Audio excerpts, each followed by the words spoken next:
what's amazing about flow state as well is there's some incredible things about it. So really enhanced productivity comes from being in flow. So McKinsey found 500% increases in productivity. University of Sydney found over 400% increase in problem solving.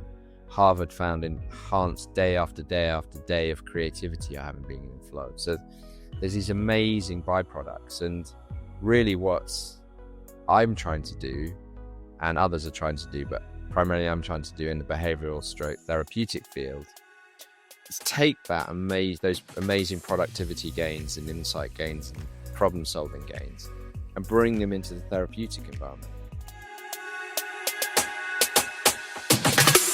Josh Dickson, thank you so much for being on the MindHealth360 Show. I'm really excited to have you here because you are such an expert in something we call flow states. And I think that's such an important part of mental health. So I'm really excited to talk to you today. And just to give a bit about your background. So you're the founder of Resurface, which is this pioneering method where you integrate flow science with therapeutic practice to accelerate client breakthroughs. And you have expertise in EMDR, flow science research, and you translate this cutting-edge neuroscience into practical clinical tools that reduce therapy timelines and reignite clinicians' passion for practice. And that's so important given how much clinician burnout there is out there. Yeah. And your mission is to empower therapists to help millions achieve optimal well-being through the transformative power of flow states. And so you speak on the intersection of peak performance and healing, offering clinicians innovative approaches to accelerate client progress and lasting therapeutic change. So this is such an important topic, first of all, given our crisis in mental health and burnout and all the things that are really impacting our mental health and creating exhaustion and depression and anxiety in our current societies, but also in terms of, as we were saying, practitioner and therapist burnout, and essentially a feeling of maybe not being able to be as effective as they would like with their patients. So really important topic. And so just a little bit about you and why you started Resurface and your story. Can you take me through that? Yeah, so thank you for giving me the opportunity to share about this. So it really started as like a fun side, what we might call a side hustle. So I'd been working in addiction treatment for a long time, been working as a trauma therapist for a long time. And I just noticed taking people in recovery and people who are seeking kind of guidance and help, that when I was taking some people surfing, I noticed that there were some fundamental changes that were going on that were definitely beyond just having a good time and beyond the connection of being in the water. Now, I had an innate understanding of flow states, and I think it's important to define what flow is, because flow is it's an optimal form of consciousness where you feel your best and you perform at your best. Athletes talk about being in the zone, where they're just totally at one with what they're doing. Artists talk about being in flow. Jazz musicians talk about being in the pocket. So we've had a language for flow for centuries, but it was in the 1970s that Csikszentmihalyi first started. It gave it this official term, and it's kind of the science has expanded from there. But it's that state where you're totally at one with what you're doing. Time seems to stand still, or it seems to go incredibly fast. You sort of lose. We call it time dilation. It's some people refer to it as effortless effort. You're having a conversation with someone new who's really inspiring to you, and all the questions are coming out, and you're just reading everything perfectly, and you're just able to stay locked in for an hour or two. And then you look at your watch, you're like, oh my God, look at the time, I've got to go. You've been in flow. Or you're skiing and you're just learning how to ski. And you're just totally focused at what you're doing, and you seem to be able to move left and right like you were taught to do, and you're just totally at one with what you're doing, and you're just kind of at the peak of your current powers. And so that's really what's amazing about flow and flow states is they feel the same no matter what you're doing. So the flow state that you would be experiencing dancing with your partner would be the same feeling as when you're surfing, or when you're doing an amazing presentation, or you're doing advanced mathematics. It's the same brain chemistry. And a lot of theorists believe that it came from runner's high. That's runner's high is another word that people use for it. Just that when you just find yourself completely just in the moment. I kind of sometimes call it forced mindfulness. It's just that just total at one with right now. And what you need to be in flow, though, is you need to have constant feedback. You need to know that what you're doing is working. You need to know that you're engaging people, or you need to know that the pen is writing itself when you're writing that novel, or the paintbrush is flowing, and you can see the picture coming. It's blossoming in front of your own eyes, or you're standing up on the skateboard and you're continuing to move. That immediate feedback is what propels you to keep going and to keep going, to keep going. So I've said quite a lot there, but what's amazing about flow state as well is there's some incredible things about it. So really enhanced productivity that comes from being in flow. So McKinsey found 500% increases in productivity. University of Sydney found over 400% increase in problem solving. Harvard found enhanced day after day after day of creativity having been in flow. So there's these amazing byproducts. And really what I'm trying to do, and others are trying to do, but primarily I'm trying to do in the behavioral stroke therapeutic field, is take those amazing productivity gains and insight gains and problem solving gains and bring them into the therapeutic environment. Because coaches are doing it, but no one seems to be doing this in the therapeutic sphere. And we do have a deficit of time in our lives, and we do have a deficit of attention these days, and everyone's competing for attention. And I'm a parent, got young children. Time is a very precious resource. So finding ways to enhance and deepen therapeutic change that isn't gimmicky, I think is really valuable. And that's called the pitch, and that's what I'm trying to do, and that's what I'm trying to help other people do and bring to the world. Amazing. I think that's so interesting, and I have quite a few questions. So the first one is, there's been an association in my understanding in the past. So people say that, people who are Formula One drivers, racing drivers or rock climbers who are doing very risky things, and they're risking their lives, and that really focuses them. And it has the same physiological impact in some ways as meditation, it's the same state as meditation, because it forces you into the present moment. And, the fact that you're facing mortality, that you're facing death, you really have to be in that present moment. And so I've read that people who do these extreme sports or extreme activities, what they're looking for is the same sort of state that you find in meditation. So I'm interested in that, because that's not something you mentioned. And the second thing I wanted to discuss is you mentioned the neurochemistry of flow, and I'd be fascinated to know more about that. So I'll start with the first question first. So kind of yes and kind of no. So there is a very specific flow cycle that you have to go through to get into flow. And the first stage of the flow cycle is what we call the struggle phase. So what we're doing has to be difficult, and it has to induce that anxiety you're talking about there to make us focus. Because if we don't focus, we're not going to follow our goals. We're not going to really get into what we need to do. So we need that kind of agitation. And that's when we're in that state, we're primed with norepinephrine, which is another name from noradrenaline. And that's a focusing neuromodulator. It makes us focus. And as long as it's not too much. So there is a skills balance that we have to be aware of getting to flow. So like if I'm playing football with friends, if I'm playing with people who are my ability or just a tiny bit better, I can get in the zone and play there.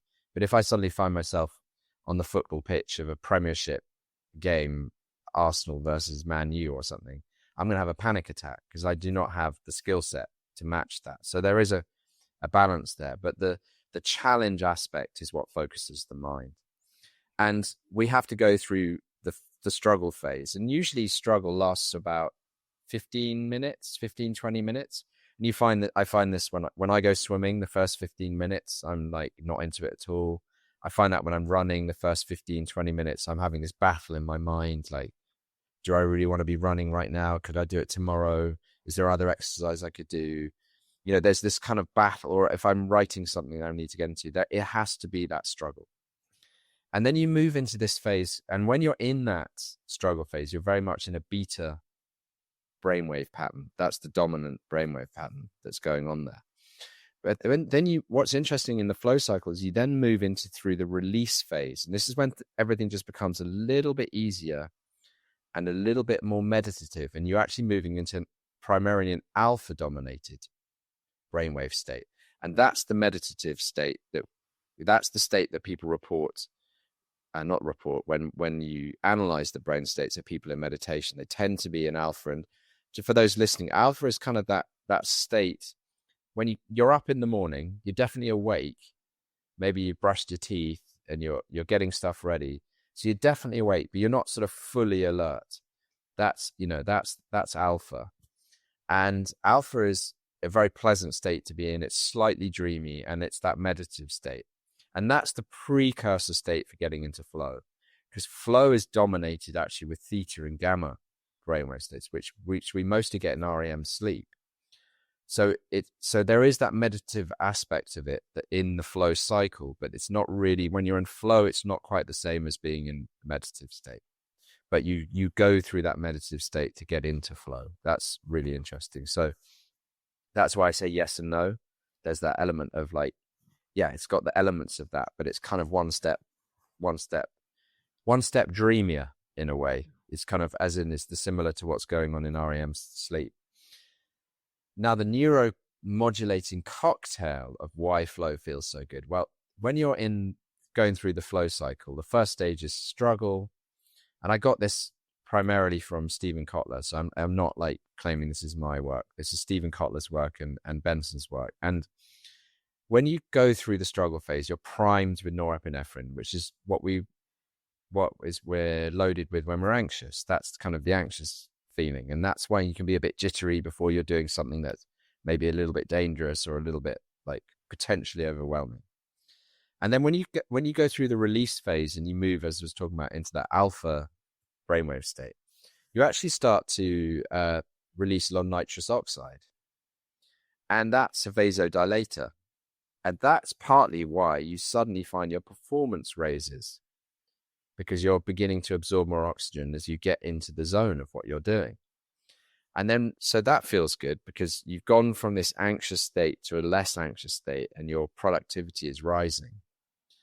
And then you move into flow. And when you move into flow, as I was saying, you get theta and gamma brainwaves going through the brain, but also you release dopamine, which is not, contrary to what most people say, a feel-good neuromodulator. It's a motivational. It's dopamine is what motivates us forward. It's all about the promise of something, but also that when we're flooded with dopamine, we're making all sorts of connections. And you might notice this with people who do certain illegal drugs. They just talk all the time about certain plans they're making. It's all about integrating and making plans. We're going to do this, we're going to do that. And this is what's going on in the head when you're in flow, is you're making all these connections. But you also release anandamide, which is again which is often referred to as one of the bliss chemicals, because it makes everything a little bit sparklier and it makes your hearing a little bit better. And it's kind of it's definitely is one of the feel good neuromodulators. And then you also are releasing a lot of endorphins, endogenous morphine.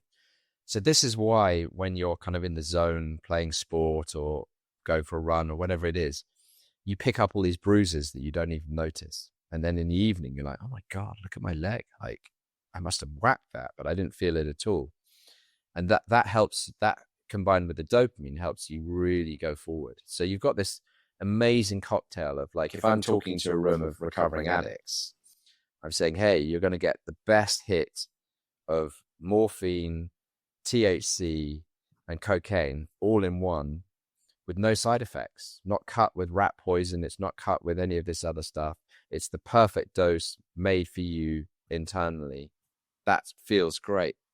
But also the fourth stage and final stage of the flow cycle is the recovery phase. And when you move into the recovery phase, because you can only be in flow for about 90 minutes to 120 minutes, hence that's what we pay. We pay a fortune to see people in flow, like football matches, rugby matches, tennis, etc. When we come out of that flow state, we move into the recovery phase, and the recovery phase is dominated by delta brainwave activity, which is that super dreamy place that we are just before we fall asleep. And in that state is where you often make and come up with extraordinarily good ideas. We get a lot of lateral thinking and connections that happen there. And I'm guilty of this, and I know millions of people are guilty of this. You have that amazing idea before you fall asleep, and you're definitely going to remember it in the morning, and you can't remember it. And that's why we have to write it down. But that is partly where I think Archimedes in his eureka moments, this is where a lot of our eureka moments come from. And Nietzsche said that the best ideas come after a long walk. Now, a long walk for Nietzsche is not walking in the flatlands of Norfolk. It's walking in the Alps, which would have that sense of danger and excitement to it. So I think he was actually saying the best ideas come having been in flow. But also in that recovery phase, it's the warm blanket phase. It's at the end of the day when you just like, I feel so good for having a great day. You're flooded with serotonin and oxytocin. So again, you're getting this incredible cocktail of feel-good chemicals, and in the perfect dosage with no side effects and no impurities. And when I talk about that with certain population groups, I've got their attention immediately. They're suddenly, tell me more. But I'm telling you and other people, that's why it feels so good as well. And that's motivating for people. It's like, oh my God, I can do something incredibly productive and it feels amazing. A win-win on every level. Yeah, I mean, that sounds amazing. I'm like, so a couple of questions on that. So the first one, you don't mention cortisol. So I would imagine I forgot to mention cortisol. Sorry, cortisol is in the struggle phase as well. So you've got cortisol and norepinephrine is in the struggle phase. Got it. And the nitric oxide helps flush out the cortisol as well as being a vasodilator. So that's partly what happens when you hit that release phase, you go into that more meditative state. That's what's happening, is the flushing out of the cortisol is going on as well. Got it. That's fascinating. And then the other thing is, when you're talking to addicts and you tell them about this, I mean, it sounds amazing. And it's like, we all want some of that. But what if your dopamine receptors are sort of, what if you're worn out because you've been an addict, or you are, we're all addicted to our phones, for instance. Yeah. We all have very high levels of dopamine hits going on all day. And, we in some ways need these dopamine fasts to reset our dopamine receptors to be more sensitive so that we can then enjoy things that are less dopamine intense. So we can enjoy a sunset, or we can enjoy just a conversation with a friend or a nice meal in a way which, if we're constantly being stimulated from a dopaminergic perspective, we're not able to enjoy as much. So, is there a correlation between this flow state that you mentioned that sounds so alluring and the state of your dopamine receptors, your serotonin receptors? Same thing. Like if you're being flooded with SSRIs, does that impact your ability to get into flow state from that neurochemical perspective? It's a great question. And this is why the recovery phase is so important. If you understand the flow cycle, you can't cheat that cycle in any way. So if we think that we can only be in flow for, say, 90 minutes a day, let's call it 90 minutes a day to 2 hours. If we don't get our decent recovery in, our productivity is going to crash. So the recovery phase is not just about, I've entered this phase and I'm feeling warm and fuzzy. It also implies the fact that I need to take responsibility for that. So I need good sleep, good hydration, good nutrition, all of the things that we need. I remember in relatively early days of addiction counseling, when it was suddenly people were saying in treatment centers, oh my God, we're not giving people the diets to replenish what they need to regenerate the dopamine and the serotonin and many other, and the GABA and these other things, and how that had been sort of missed out. I mean, I'm not because anyone was doing anything wrong. It just was like, what else can we add? What else do we need to be doing? And I think we can bring that into our own lives. Just so good supplementation if that's what you need, but really good sleep, good rest, good hydration, and good fantastic nutrition, absolutely important, as well as just, realizing that I can only be in that real peak performance zone for a short amount of time. What can I do to help? So journaling, meditation, all these kind of things, spending time with loved ones that is not in that intense way. Really, really important. And then one of the things, I mean, there's so many things I want to talk about, but I'm going to try and focus. Yeah. You talk a lot about burnout and about people who are, depressed, anxious, and burnt out. And so you say, I mean, if you're burnt out, for instance, or you're depressed or you're anxious, what is your relationship with flow? Are you less able to get into flow? And then is flow, as you talk about it, it seems that it would be very healing for burnout or depression or anxiety, but presumably having those things like burnout, anxiety, depression might prevent you from getting into flow. Have you looked at that, or is that? Yeah, so that's a big part of it. And so partly why we do a lot of work in groups is if those people are struggling to get into flow, they're still getting a lot of benefit from the other people who are getting into flow, because they're getting the insights and the support and if they're not experiencing much serotonin and oxytocin, but their fellow people in their group are, they're really benefiting from that. Also, I think it's important to so burnout, I actually personally, in my experience, and I'm not alone with this, that I think most burnout is actually caused by people's untreated codependence, or what we might call compulsive helping, an inability to put in boundaries, an inability to say no. And so there is that large psychological element that needs to be treated. So it's like, okay, people are really depressed or burned out. If I can get them into flow for 10 minutes, 15 minutes, let's take depression. So depression is characterized by a belief that you think the world is helpless, or you are helpless in the world, or you're powerless. Now, people don't walk around going, I'm powerless, I'm helpless. They say things to themselves like, what's the point? Nothing I do makes any difference, and nothing's ever going to change. Now, if we're able to get someone to stand up on a surfboard for 10, 15 minutes, and they're completely at one with something, that counters that thinking really quite dramatically. It's like, well, it can't be that helpless if I manage to do something that's really hard and actually feel good for it. And then you're beginning to challenge and push back against that depressive thinking by doing something that is empowering and developing agency. With burnout, one of the things is what people do is, in their inability to say no, they never allow themselves to get into that recovery phase we're talking about. Yeah. So if we can start tackling the psychological reasons why they're burning out, that they can then get the recovery they need to then be able to implement some flow in their life, and then we can start creating and generating virtuous cycles. So I'm not saying that, oh yeah, immediately someone who is really down in the dumps is suddenly going to be getting 90 to 120 minutes of flow and getting 500% productivity immediately. But what we're finding is that even if people are getting in for much shorter amounts of time, that is beginning to turn things round for them in the way they think about themselves and their place in the world. And then that's very motivating. Yeah.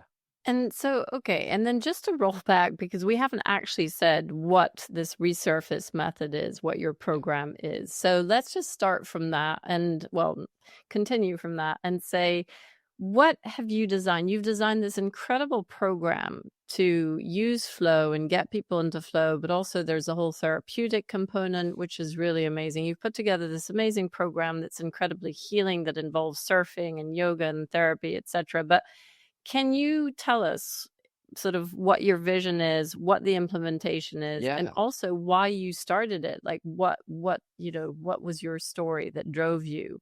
Yeah, so I'm not going to sit here and say, hey, I knew all about flow science and then put the program together. What I just knew is that I'd been on some therapeutic retreat programs myself and found it very effective. I've been working in trauma for a long, sort of in the trauma field for a long time, and was discovering the evidence-based approaches that really made a difference in people's lives. But I'd also seen like this kind of amazing connection that people were getting to the ocean, to each other, and everything from going surfing. So I was like, oh, let's see what happens if I take people surfing, throw in some yoga and some good group therapy and some psychoeducation in the mix, and see if this works. And like a lot of things, it didn't all come together straight away. There were certain things that were in there that I've now taken out and put other things in. And as I've learned more and more about flow science, I was like, this is explaining why we're getting those results. And so it's been that sort of careful implementation and always taking that scientific approach of testing, seeing what works, what doesn't work, rejecting, throwing out bits, bringing bits back in. So I'm not going to claim that like it was all ready to go off the bat, but we were really surprised to see how effective it was so quickly. And then learning the science behind it has enabled us to, I think, make it even better. I'd say it's that way around. Got it. And so basically what you do is you basically take people surfing, and then there's a whole program. So it's for what, 3, 5, 7 days? Yeah, so on average, we do the main programs are 5 days of therapeutic work. And usually they get 6 days of surfing in there because we have a rest day in the middle that allows people to surf and just hang out and have fun. Perfect. So what we do is we start people off by we use a form of yoga called TCTSY, which is created by David Emerson. And there's an evidence-based form of yoga that's it stands for trauma-centered, trauma-sensitive yoga. It's a bit of a mouthful to say, but it's very much people often ask, what do you mean by trauma-sensitive yoga? And trauma-sensitive yoga is a type of, there's a few types, but TCTSY is a type that really focuses inwards, not outwards. So it's all mostly about interoception, noticing what's going on inside you. And primarily Resurface started as a trauma resolution program. And I'm sure, as you know, one of the things that happens if people have grown up in, say, a violent household or a very troubled household or had a terrible time at school or whatever it's been, in those formative years, a lot of kids end up becoming excellent at exterocepting. If you go to mutual support groups around alcoholism, you'll hear people say, I was attuned to hear how the key went in the lock that evening to tell what kind of an evening I was going to have. So that emphasis on exteroception often means that a lot of people lost, or the balance has gone out of sync to know what's going on inside them. And people might say, well, how important is that? Well, if you can't tell if you're tired or if you're hungry or if you're thirsty or if you're anxious, or if you can't pick up those warning signs that someone is a threat, because all these signals are going on inside, but you're cut off from them. Interoception is absolutely key to beginning to regain that autonomy in your own body. So we always knew that was an important part. And starting the day is a nice way just to become embodied. And then we move into the psychoeducation workshops. So for a lot of people want to know the why of how they are. There's a significant amount of people who don't care about the why. They're just like, tell me how to feel better, to get better, and I will. But I was very much always in that first camp, always wanted to know mechanisms and why things work. And so we do that, and then we take people into the surfing, and it 90% of our programs have involved surfing, but we've actually done it with hiking, kayaking, bouldering, other kind of activities that get people into flow as well. But the reason that surfing is so effective of getting people into flow is, one, it's really difficult. 2, people think it's kind of cool, so they're willing to give it a go. That's definitely part of the mix. 3, you have a tremendous acceleration of ability, comes very quickly. 4, the conditions are completely different every single day, so you've always got that novelty factor that's so important for flow. If everything's always the same, we kind of we get into automatic mode and we stop focusing. We just, automaticity is an amazing thing. And it's why I reach for the fridge and find the milk without even thinking about it, because I know it's there. But that doesn't induce like the extreme focus we need to get into flow. So that the novelty of something always changing. And also it's got something about it that is, I think, more unique than a lot of the other kind of sports that people associate with flow, is you're moving on something moving. So that's kind of a feeling that we don't tend to experience much in life. So that all these things come together, and that's why we use surfing. And also for practical reasons, you can take a group surfing and it's really fun. People are falling off into water. They're not falling onto rocks in the snow or into skateboard ramps, or, you know, if we're thinking about it in those kind of terms. So there's that sort of safety angle as well, that people are, very rarely do people get injured surfing. So there's that aspect as well. So we're taking people surfing, and then usually what happens is we have lunch, and then people come back. We go back to the venue that we're facilitating the program, and people are in that kind of slightly worn down, slightly fuzzy, post-exercise warm glow. Hopefully they've had some aspect of being in flow too. And that's when we do the therapeutic work. So if it's a group program, we do the experiential group therapy.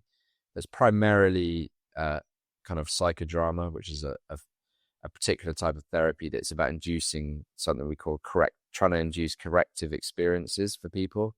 So like, you grew up in a household where no one ever listened to you, expressed any emotion towards you, and we set up an experience in the group where you are listened to and people do emote towards you and you're allowed to let it land. That would be a corrective experience. And corrective experiences can be as small as being listened to and as large as saying goodbye to a bereaved family member that you never got to say goodbye. It really depends on what people are wanting to bring and what they think is necessary. But we also do these intensive one-on-one programs. Same thing, yoga in the morning, some coaching, surfing, and then going into usually an EMDR process.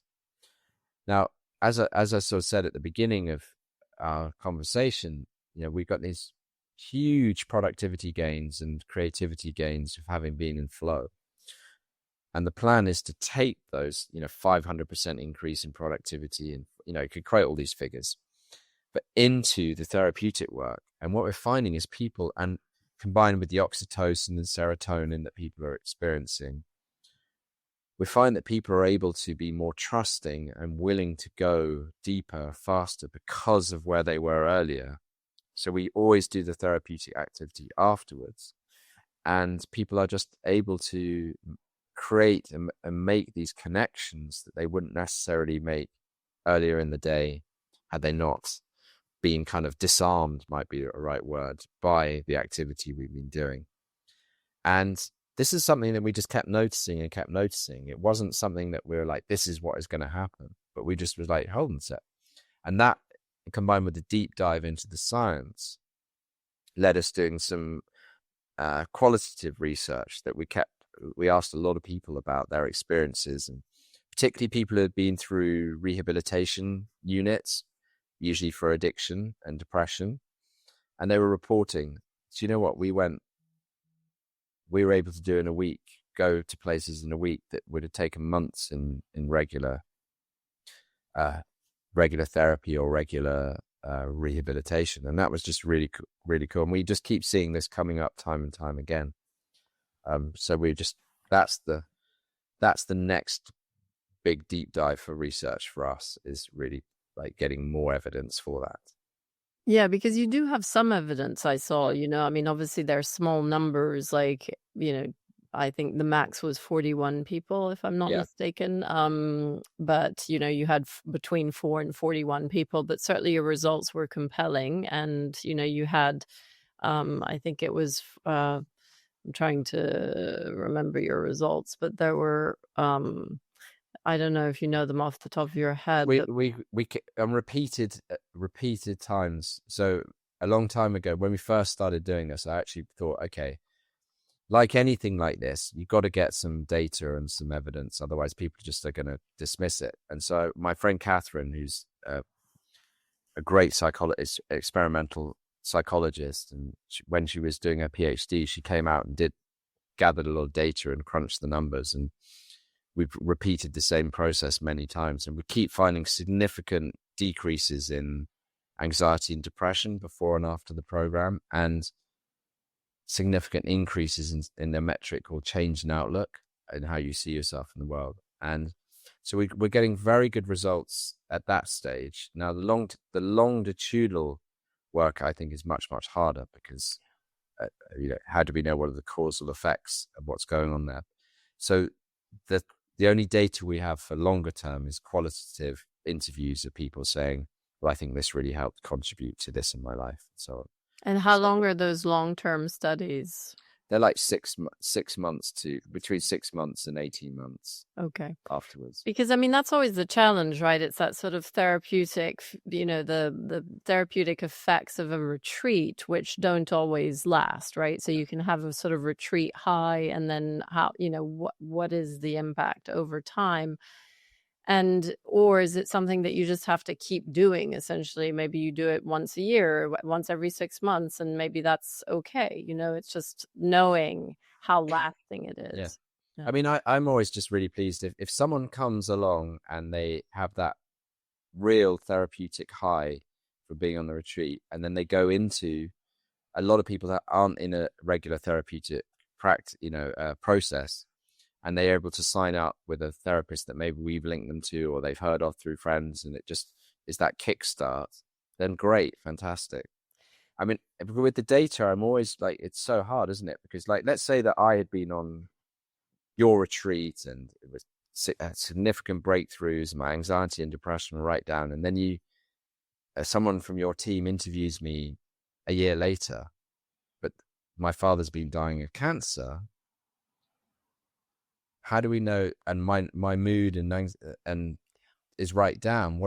How do we navigate what was effective and what wasn't effective, and life events? And I think it's really, really hard for us in the field to gauge that.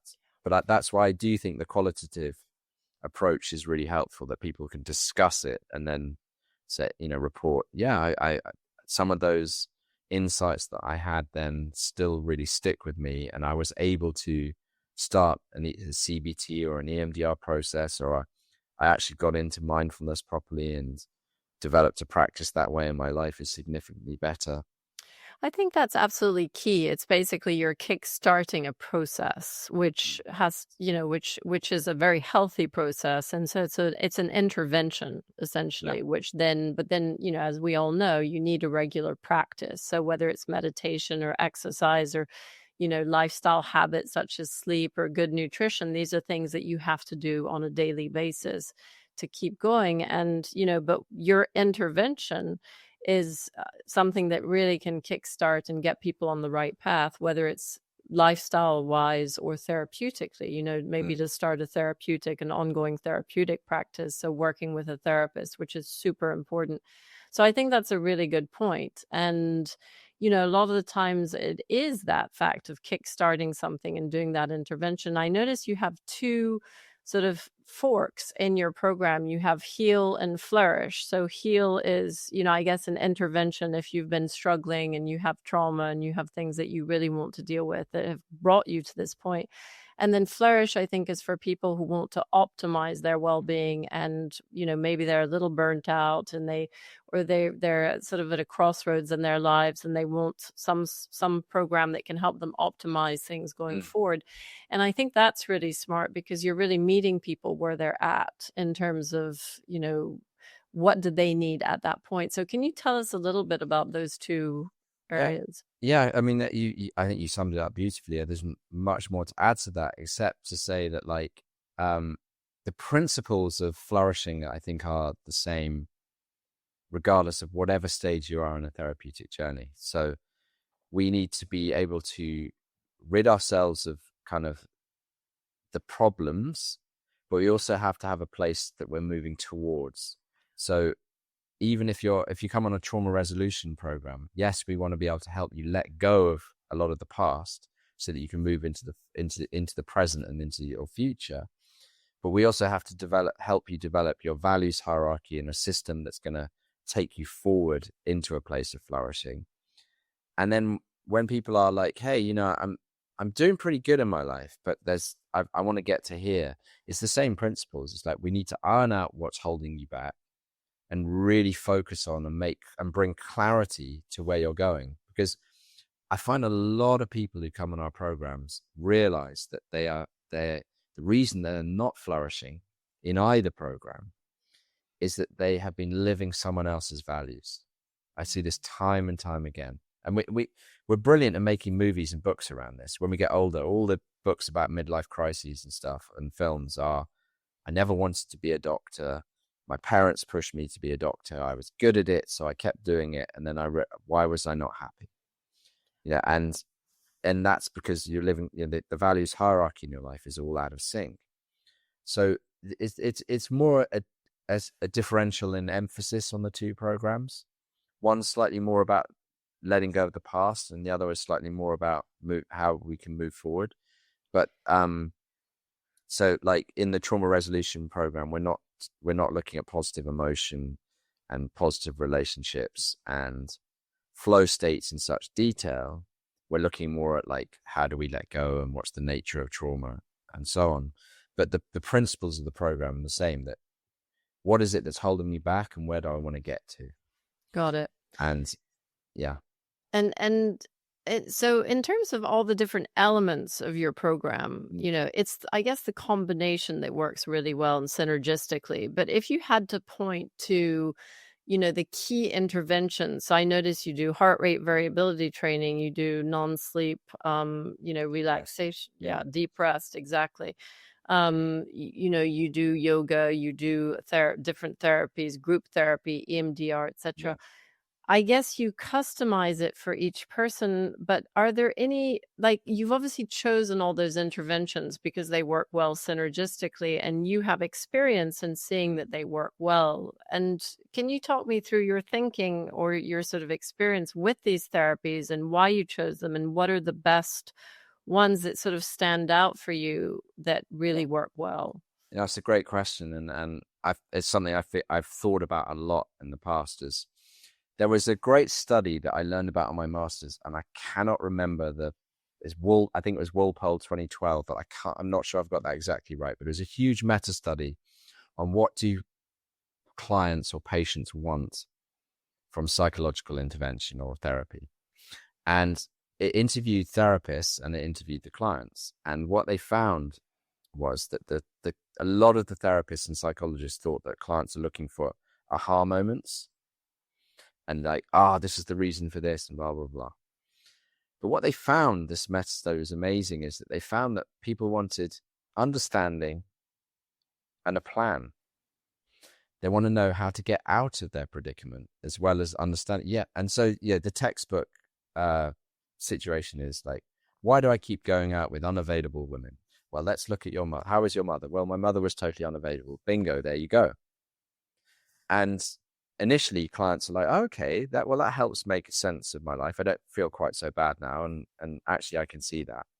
Then they go back to therapy and they say, well, how do I stop being attracted to unavailable women who are just like my mother? And the therapist is often like stuck there because so much of therapy is about not offering solutions and working through the counter-transference and all these old mechanisms. And a lot of clients get very, very kind of stressed by this because they have a great relationship with the therapist and they know that parts have been really helpful. But what about this idea of like, how do I move through? How do I begin to make real significant changes? And so I've always been fascinated by what are the kind of modalities and techniques and interventions that really make a difference, that we can say to clients, this is a plan. This is what can help you make those changes that you want. And I was really interested in, and I'll get to your fundamental question in a sec. So with the TCATS wise, why do we do yoga? Well, yoga feels good and it's meditative, but why don't we use a version that's shown to be, evidence-based, is shown to make a real difference in people's lives? So that's why we chose that type of yoga. Then we got the psychoeducation. Well, I learned a lot from working in rehab that psychoeducation, understanding the why of how I am, can actually help improve self-compassion. Okay, this is how addiction works. This is how trauma runs developmental, what happens, developmental trauma. This is what happens when kids are sent to boarding school. You know, all these kind of things that people learn. It's like, oh, it helps people feel less alone. And that often reduces shame, and that helps me feel. So I always saw the impact of psychoeducation. And again, I only got good and understood about the importance of psychoeducation because I was made to run some psychoeducation workshops that was kind of like, can you do this? Oh, okay, you're the new guy, you do these ones. And I think cutting my teeth in a very, very kind of confrontational arena, rehab, where people don't want to be there and they really don't want to listen, and so on, enabled me to really work out what works for people and why it's important to have that educational aspect of it. And then the flow stuff, the surfing, I just seen, you know, how amazing that was for people. And then I just want to say something about, like, at the end of the day, we do something called non-sleep deep rest. And that's a term that Andrew Huberman coined. Of non-sleep deep rest can include various forms of self-hypnosis, but primarily yoga nidra, which stands for yogic sleep. But these are kind of methods of getting people into a very, very deep relaxation state where you're dominated with delta brainwaves. Now, that's what we're trying to do, is enhance that part of the flow cycle and enhance that recovery phase. Because that's when we're in deep sleep, that's muscle repair and the integration of the learning. So what we're doing is we're helping people to integrate everything and they've learned that day. So that's why we do that at the end of the day. Now, and the HRV training, which is the ability to begin to learn how to bring awareness and train your autonomic nervous system to be more balanced and get into what some people call a more coherent state, allows people to have a greater sense of agency over themselves. So the trauma-sensitive yoga and the non-sleep deep rest, the HRV training and the psychoeducation, they're all really important parts of the program. But if I had to strip everything out and say where the real magic happens, I think it's that combination of the flow state followed by the therapy. If I think those two parts are what creates the greatest change, and then the other bits are important but not key. I think if you just took if someone came and they didn't want to do the yoga in the morning, and they didn't want to turn up to the workshops, and they didn't want to do the non-sleep deep rest, they could still have a really significant change process if they do the flow state surfing and the group therapy or the EMDR afterwards in that combination. But I think if you just did the psychoeducation and the yoga and the non-sleep deep rest and missed out the bits in the middle, it would be a nice week, but I don't think you would get those fundamental shifts and changes. I'm wondering if flow state is sort of the missing piece in terms of, you know, when we talk about the shortcomings of cognitive therapy. And so, you know, I'm very interested in somatic therapies as helpful for trauma, because, you know, most trauma and most difficult life circumstances and experiences happen at a pre-verbal level, either because you're too young, you know, to remember them or to verbalize them, or because they happen in a part of your brain that is, you know, subcortical, which is not verbal. And we talk also about them being stored in our cellular memory and our muscle memory. And so I always feel that somatic therapies are so much more effective than cognitive ones when it comes to trauma or these sort of stored stressors. And I'm wondering about the relationship between flow state and somatic states, essentially. And is it that missing piece that, you know, when you're in flow state, it's almost a somatic pre-verbal experience that then allows you to be more receptive to therapies which may or may not be cognitive, or whether they're cognitive or whether they're somatic, that flow state allows you to access the benefits of those therapies. Do you think that's... I think it's all of that. So I'll often, I think cognitive therapies are amazing. And I think that a lot of the somatic therapies are amazing. And I like a lot of the more kind of third wave approaches that combine the two. Because I'll often say because one of the big challenges I get from people is like, oh, I understand what happened. I can make sense of it. We don't need to go there. And I'll say, okay, I hear you. If someone whacks you with a sledgehammer and you find out that it was an accident, it's still really hurt, right? And you still need to go through the physical healing of that. And people go, oh, okay, I see what you mean now. Because you can understand something and make sense of it, but there's still the damage of that. And also, as you said, there's a lot of pre-verbal and precognitive. So, as an EMDR clinician, it's much harder to work with memories pre-7 than post-7. And that's pre and post-cognitive. Like, the meaning attached to memories is very, very different before and after 7. Is a really interesting thing. But flow, there's one of the really interesting things about flow state. So when you get into a flow state, something called hypofrontality takes place, which is a shutting down of the prefrontal cortex. Now, this is the same thing that happens when you access traumatic memory. When people, if you look at the CAT scans of people who are asked to bring up a memory that is associated with traumatic stress, you'll see a real quietening of the prefrontal cortex and a massive heightening of activity in the limbic system. And then when you see that memories have been processed, you'll see the reversal of that. And so flow state allows, the hypofrontality in many ways allows for the limbic system to kind of reset itself in many ways. And absolutely. So I think what you're doing there is because people, with that automaticity, when people talk about being in flow, they say things like, I just kind of did it. I just knew what I needed to do. Because the problem with the prefrontal cortex, as incredible as it is it's pretty slow.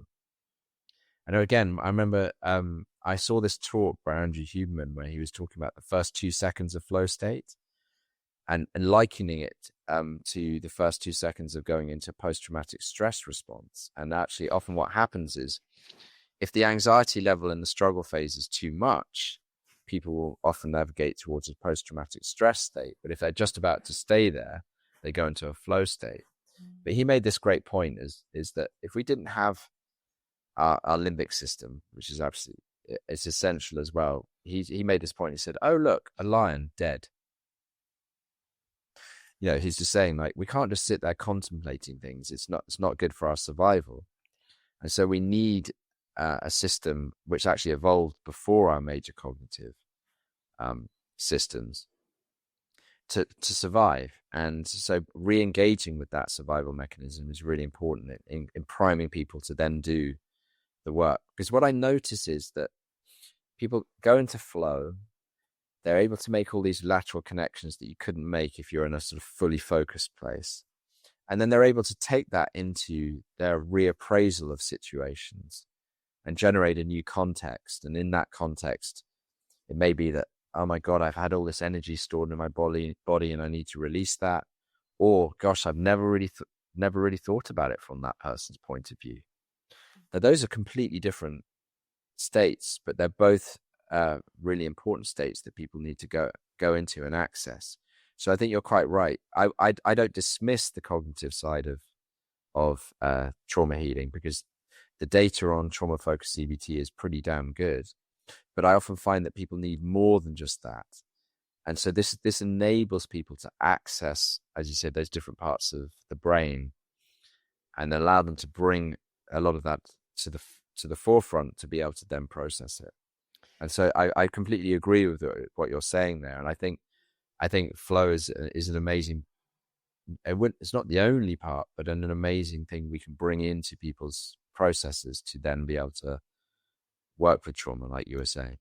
Well, I'm wondering also, in fact, if, when you think of great artists, some of these tortured artists and tortured writers and people, these amazing, figures in our history who have created our culture, who had a ton of trauma and were very dysregulated people, but they obviously used their art, whether it was writing or music or painting, as a way to regulate themselves. And I'm wondering if that was the flow state that they used to then create regulation, before there was any therapy or before there was anything that could be healing to them in a way that was as reliable maybe as getting into this flow state. And maybe that's what drove this great productivity and creativity. I think I think that's absolutely true. And I also think something that is interesting about creativity is a lot of the research shows that that we are at our most creative when we feel good, not when we feel bad. And if I look at like, for example, one of my favorite albums of all time is Bob Dylan's Blood on the Tracks, which is all about separation from his wife. I believe that a lot of people make these incredible bits of art that seem to be about misery and sadness, actually when they're beginning to feel much better, when they're coming through and out the other side. It's still close enough to where they were, so they're still connected to it, but they're feeling better. Because I just know from my own experience and multiple clients' experience, if you're really depressed, you can't do anything. Yeah, it's when you begin to feel a bit better that you can start to do things. And artists understand what it's like to be in flow. They're the easiest people for me to engage with, because they're like, I know exactly what you're talking about. That's when a whole afternoon goes by when I'm writing or playing the guitar or painting a picture. And I think that them getting into flow enables them to I mean, a lot of what you were talking about earlier, I think, of accessing kind of subconscious mechanisms. When the best kind of teachers of creativity, the ones that I've come across, say things like, just let the pen write, do the editing afterwards, just allow yourself to go into your subconscious and let it come out. Well, when you're in flow, that hypofrontality we're talking about shuts off the prefrontal cortex anyway. So you're kind of almost just in subconscious mode. And you're just allowing it to come up and allowing it to come up. And you've got all these connections you're making through the delta brain waves and the flow state and the dopamine. It's making all these integrations. Yeah, so I think you're absolutely right that real enhanced creativity comes from being in flow, because the worst state to be in is to be stuck in struggle. It's impossible to create anything there. And I've done some interesting talks over the time, and a friend of mine who used to be a professor at York University said, "Oh my God, I did my whole dissertation in struggle," because I was saying that with this, i.e. the phone. Yeah, with this, the phone, I only have 3 notifications on my phone. I have Uber, because I don't want to miss it, a Deliveroo, and the phone itself. Yeah. Because then I can choose when I access the phone or not. Because if let's say I get a text from you and it says, please send me that paper on flow, and I'm about to do that, and then up pops another notification and it's Instagram, and I go on it and I go, oh look, someone's written a really nice comment, and I go, that feels good.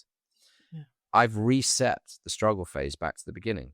I'm no longer in struggle anymore. I've just had a little hit of dopamine. I feel better, and I have to start all over again. And I go, and I didn't even send that paper because I got distracted by the notification on Instagram and blah, blah, blah, blah.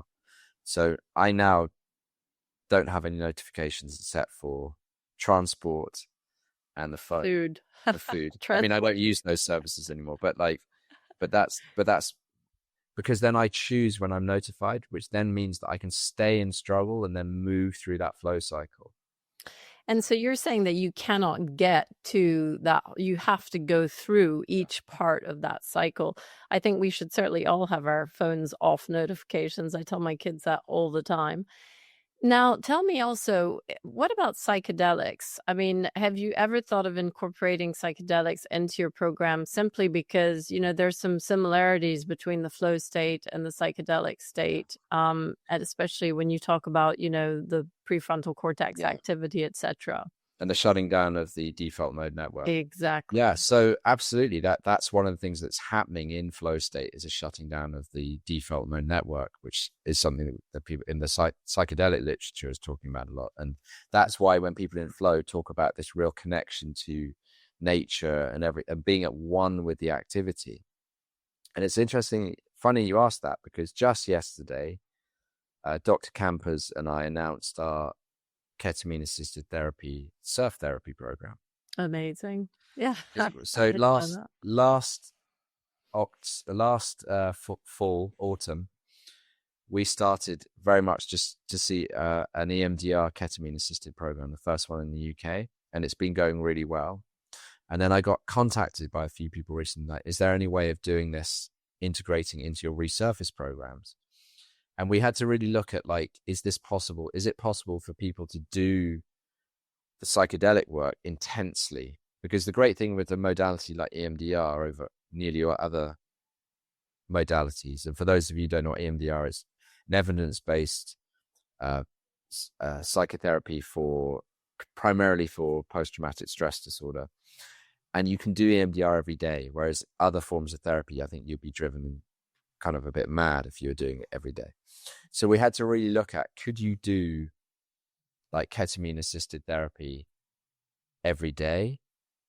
Or does there need to be, like, if you're doing like intensive work on a program, or how much of a space do you need? And we've come up with the moment we're thinking that you could do a ketamine assisted program with lozenges every other day, and then you do the integration work in between, and with the flow state work going on in there as well.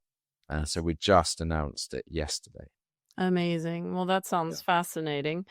And then my final question, because we have to wrap up, but your program and getting into this flow state. So it sounds incredibly powerful, not just for people who are struggling with mental health issues, but also just people who want a sort of new perspective, or who want a slight, redirection in their life or something. But in terms of the one of the things that I keep thinking about is ADHD. So many kids have ADHD and have focus issues and have dopamine issues, and they, struggle to stay, and I'm curious about the relationship between ADHD and flow, because I think, there's an element of ADHD where you're either hyper focused and then maybe you are in flow, or you're super distracted. And maybe, to your point, you're constantly bypassing that struggle and never getting into flow. And so that was one thought. And then the other thought is, have you noticed that your combined therapy and your method applies more effectively for certain types of mental health manifestations, be it depression or anxiety or addiction or ADHD, than others?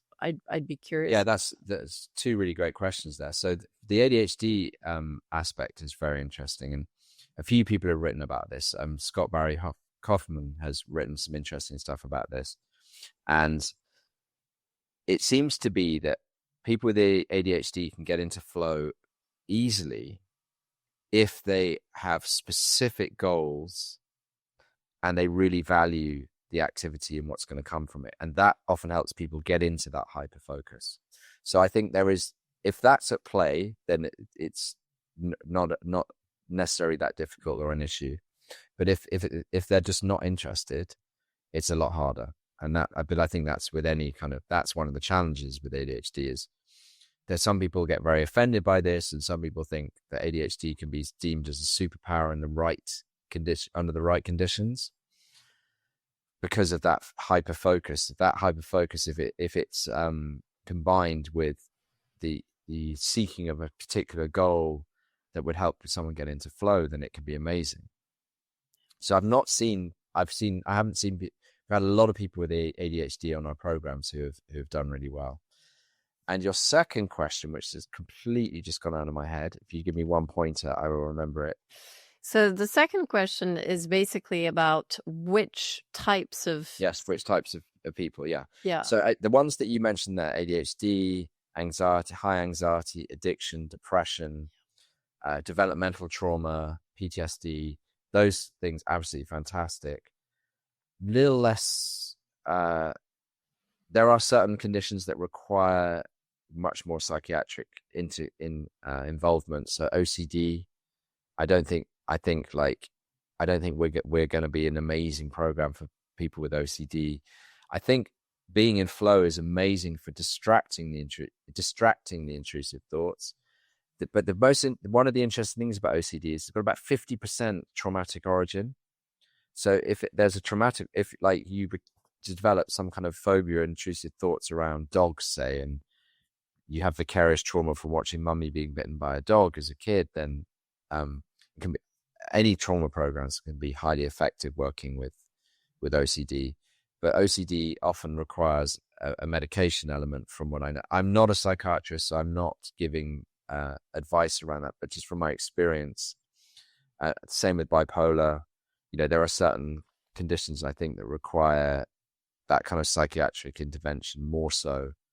It just from my experience, I'm sure there are other avenues and ways of working with that. But I noticed that the core people who really kind of flourish is the right word from this approach that we developed are people with addiction, traumatic backgrounds, anxiety, depression, ADHD, but also those people who are like, you know what, my life's not bad, but I know that there's something missing. I want to go further. I want to go deeper. I'm sure I've got more in the tank. And we don't really have diagnoses for those kind of places, but they're very much fit in. I mean, we're not quite there yet. I think one of the sad things about the positive psychology field is it's which I love, is that it's highlighted that we have terrible language for anything around flourishing and positive. Like if I asked a group of people to name the top positive emotions, people will say joy, and then they usually get stuck there. If I asked a room of people to shout out all the negative emotions, there'd be a barrage. That's true. So we're not good at describing like states that are, I mean, one of the states that people sort of use now is languishing, when someone's like in between flourishing and a state of depression. But most people would look at me like, what are you talking about if I said languishing? So I think we've got a way to go, but I do think there's a lot of space there for people to enhance their lives for the better. But I can't give you a list of those conditions like I could say anxiety, depression, addiction. Yeah. And hopefully we'll get there one day. Absolutely. And then, you talked in the beginning about how this flow state and how you guys also do, you do bouldering and kayaking and other activities. And you mentioned dancing as well. And one of the things I'm fascinated about is the effects of dancing. So if you look, for instance, at the research, it shows that dancing interventions are actually more effective for depression than SSRIs, than exercise, than all sorts of other interventions. And I wonder again, is that sort of the flow? I would put my house on it it's because of the flow. And dance is such a great activity for getting into flow, because there's always a new goal. It's always quite challenging. You have that embodied element, and you're getting immediate feedback all the time. You know if it's going well or not. You can feel it's right, and you can also they say the ultimate form of flow is group flow. A dance is a prime example of group flow. I think that's absolutely right. And I've just started practicing 5 rhythms, which is a really interesting form of conscious dance. And you really feel that group flow, which is incredibly beneficial. And I guess that's why people go to football matches or they go to concerts, because there is that sense of group flow in some ways. And we love to watch people in group flow as well. We love to see a band really come together and take off. Or we like to, in general, people like to watch sports teams get into group flow. And there are many, or we like to go to the ballet, or we like to go to musicals, and we love to watch people in group flow. It's a very good point. And then one final question, Josh, and you've been amazing, is about nutrition, essentially, because you mentioned, the importance of good sleep and good nutrition and all these sort of habits and cofactors that will help us make the right neurochemistry. Yeah. And one of the things that I've always been struck with, and you mentioned this, was effectively, addiction rehab clinics and even mental health clinics that aren't taking into account the nutrition or the biochemical aspects, because of course I'm very interested in functional medicine and in integrative medicine. And so do you in your program incorporate a sort of nutritional element, or do you match people with maybe nutritional therapists or special diets, because that is such an important part, or lifestyle coaching, in order to help people dial up their lifestyle, whether it's sleep or sunlight, but especially nutrition, so that people are making the right decisions to support their neurochemistry? It's a great question. And so I'm not trained in any of those areas, so I'm reticent to give huge amounts of advice, but I definitely point in the right direction for that. Now, my wife, Christina, is a GP and an obstetrics gynecologist, but she's also training in functional medicine, and she's very, very interested in this. She imparts a lot of that wisdom with people. And also, we make sure that there's really, really good food on all of our programs. That's an absolute key part of it. It would be lovely to be able to integrate more of that into as we learn more and more, like what supplementation is important, what diet is, what forms of diet for whom as well. Because I've noticed that like there seems I'm very, very, very green in this area, but like I from what I'm aware, there's some people are more suited to a Mediterranean diet and some people are more suited to a Scandinavian diet. And so there's a lot to be learned there. But I do notice that, a lot of people really respond to really good food and really healthy food on our programs. And we encourage that, but we encourage that under the umbrella of really good self-care. It would be great to be able to bring a functional medicine specialist along. Well, maybe your wife. So it's a big part of it. Yeah, absolutely. When I think she's at the earlier stages of that journey, but she's, our cupboard over there is full of far more supplements now than it ever used to be. I can imagine. I know. Well, it's so important, but it sounds like you really have this, you have an amazing vision, an amazing understanding, an amazing grasp of all these details. And the program you've put together is really groundbreaking and super exciting. And if people want to find you, what is the best way? The best way is probably just to go to our website, which is resurfaceuk.com. Okay. You can also find us on Instagram. That seems to be quite popular, which again is just Resurface UK. Really, I'm really open to people direct messaging or sending emails. I love getting emails inquiring about things, so I'm very open to that. So, that's a great way of communicating as well. Amazing. Well, super well done for what you've achieved and this beautiful program, which I can't wait to try myself.